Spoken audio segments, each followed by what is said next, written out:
Кутмантан барыңыздарга саат 8 болду. Азыр мен сиздерге бир нерсени айтып берейин. Скамейка деңиздер.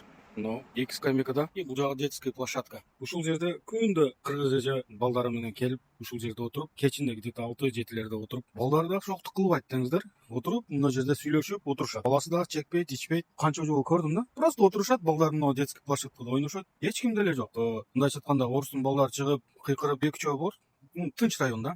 Анан ушул жерде мына жерге келип кече полиция келип туруп, мына эже отурган скамейкадагы балдарын кошо короче отделенияга алып барып, документтерин карап, бүт баарын жакшы экен. Кызы дагы бар болчу эженин.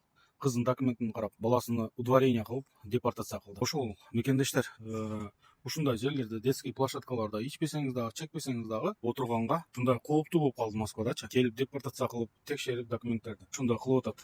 Ошону тартып коеюн дедим специально. Эже көрсө өзү дагы неме кылат го. Анан буга чейин дагы бир кыргыз баланы келип туруп, бул жерде пиво ичип отургандан алып кеткен. Ушул домдо жашайт элек. Ал дагы депортация болуп кетти. Ушундай детский площадкаларда ал эжени баласына айтып туруп сигарет чектиң деп. Ал никогда жизни сигарет чеккен эмес бала экен да. Ошол детский площадкада сигарет чектиң дептир. Ошол мекендештер, баарыңыздарга тынчтык, амандык каалайм. Ден соолукта болуңуздар. Өзүңүздөрдү этият кылыңыздар. Бөтөн жерде жүрөбүз. Бири-бириңиздерге жакын туугандарыңыз көз кулак болуп сурап туруңуздар. Биз Сары чөжө менен ишти баштадык.